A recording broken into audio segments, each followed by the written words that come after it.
the Storm Ruler, a name that signifies dominion over the untamable, taking nature itself and bending it to your own will for your own goals. Other than the Moonlight Greatsword, which also has nature in mind with its title, the Storm Ruler, I would say, is the second most iconic weapon from software has ever created. And while it might not have spanned multiple games such as the Moonlight Greatsword, both the games that it has appeared in, Demon Souls and Dark Souls 3, it has played a very pivotal role in the fight that it is tied to. Some might just see it as a gimmick weapon with one purpose and none other, but I am here to say that this weapon has become an icon and transcended what many other weapons fail to do. It is rememberable, it is unique, and today we are going to figure out which Storm Ruler fight did it the best. Hello everybody, my name is Billy the Skwid, and today I want to deep dive into what I find to be the best, most satisfying, and just overall top tier Storm Ruler fight out of the two fights that the weapon has appeared in. It originally appeared in Demon Souls for the PS3. It later showed back up in Dark Souls 3, and it has reappeared in all that HD splendor in the Demon Souls remake. So which one really did the fight justice? Well, let's start back to the source. We're going to be using footage from the PS5 version since I do not own the PS3 version. Away we go. So to start off talking about this Storm Ruler fight, let me tell you a story about my childhood. When I was growing up, I was a big fan of Animal Planet, and above all else, my favorite show on Animal Planet was The Crocodile Hunter. I would watch it every time a new episode came out, typically on the phone with my grandmother. It was a bonding activity that we had. Whenever I would go over to visit, we would definitely watch the new episode if it lined up with the time zone. But if not, I would call her and we would sit down and watch through the new Crocodile Hunter episode. It is one of the highlight memories I have of my childhood and a very big bonding point that me and my grandmother both share. And then years down the road, we find out that what is going to strike down Steve Irwin is a ray, a stingray to be specific. And ever since then, stingrays have been on the top of my shit list. And going through Demon Souls just brought back all of those horrible, horrible memories of seeing a childhood icon be struck down by the very forces of nature that he wanted to educate the world about. So as I went through the Shrine of Storms, I was constantly berated by the very image of what had taken away one of my childhood icons, one of my fondest memories, stricken down by a sharp, barbed bastard of a ray. Going through the Shrine of Storms is a painful experience for me, and then topping it off with the Storm Ruler fight is the perfect catharsis that I needed. You run into the fight in a nest of these flying stingray bastards, and you don't know what to do. If you haven't been speccing into ranged, you have no clue what is to happen to you. None of them ever come into range from melee. If you have magic, you can maybe snipe one or two, but you know your magic reserves aren't going to hold up for the entire fight. There must be a better way. So you begin searching. And search, you find a rock with a sword ledged in front of it. That sword is our first introduction to the Storm Ruler. A weapon that requires no stats to wield, holds no weight, but serves one purpose. And that purpose is revenge. And with that sword, you swing and you strike down each one of those flying stingray asshats until the big boy emerges. This is the target. This is the one that struck Steve Irwin down. And with blow after blow, you send waves upon waves of sharp air into its side until it evaporates into souls.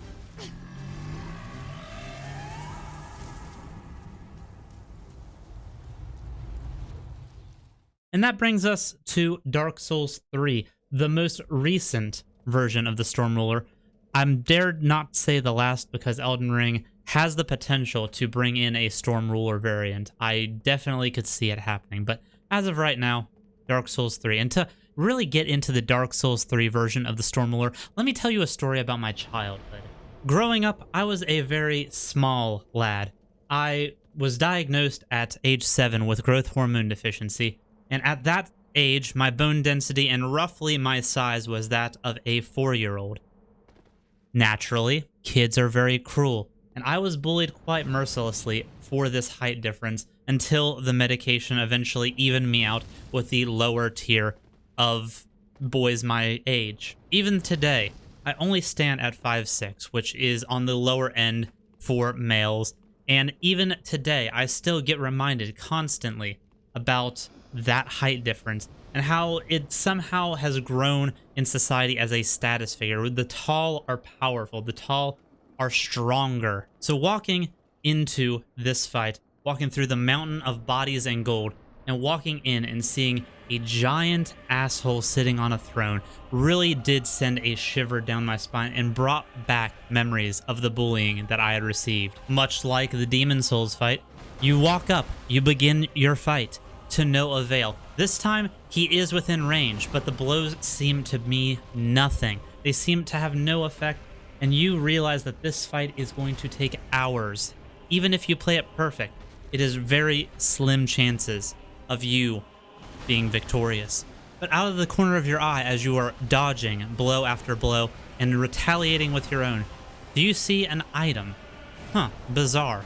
Items don't usually appear in boss rooms unless they're important, so you run over. And what do you find? The Storm Ruler Reborn. Again, a weapon with no stat requirement, no weight, and only one true purpose in mind. But that purpose is revenge. And like a Dragon Ball Z protagonist, you stand and you charge every ounce of your energy into that weapon until it glows with the fury that you have felt for years. You turn and look at your adversary and send blow after blow into them until eventually they fall at your feet. Size did not win this fight.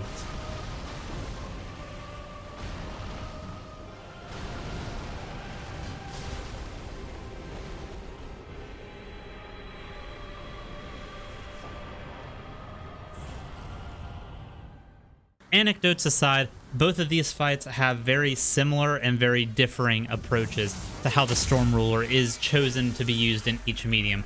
With the Demon Souls fight, there is a very big build-up.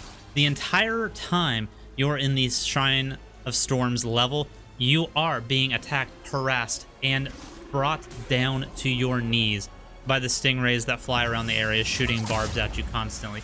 There is not a single instance, unless you are within one of the caves, that they are not a constant threat and constant presence. So when you do walk through that gate into the hive, it is very meaningful. It is very powerful. The buildup is there, and for that I give it big points for having that whole level leading up to a big climax. And that climax isn't even as soon as you walk through the gate.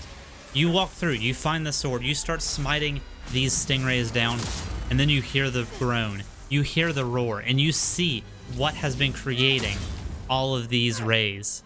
You see the big bad. And it is that point that you realize that is what this fight is about. It is not necessarily a difficult fight, as most of the gimmick fights in the Souls games are. It is a fight about the experience, about the buildup, about the climax. You truly resent everything that this creature has put you through throughout the entire Shrine of Storms, and you give that back tenfold. Truly a wonderful experience. But as I said, this is not necessarily a difficult fight, especially with the terrain that is available to you. There's many places that you can hide and be virtually untouchable while still being able to attack the enemies that are trying to bring you down. They simply do not have an answer to getting around some of the terrain available. And that is where Dark Souls 3 definitely differs. Yes, you are going in against an untouchable object with a weapon designed specifically to deal with that threat. But whereas the experience of running through the Shrine of Storms and getting to that final encounter really makes it more meaningful, there is no build-up to this fight. You have no clue what to expect going into it. All that you know is you have been diving down, down, down through the dungeons, and this is where you ended up. A ruined city covered in gold, bodies everywhere. You don't know what's through that door, but you know it has smite down many a person before you. So as you walk through, you get that image burned into your head. The first thing you see of what the main antagonist of this area is a giant sitting on a throne. And he slowly stands as if not actually wanting to fight you, but driven by the fact that he has to, that you are not going to go away unless he puts you down. So with that in mind, he picks up his weapon and charges at you. And it is very symbolic that the weapon that will bring him down is one that he has kept closest to him throughout these years. It is directly beside the throne that he raises from at the start of the fight.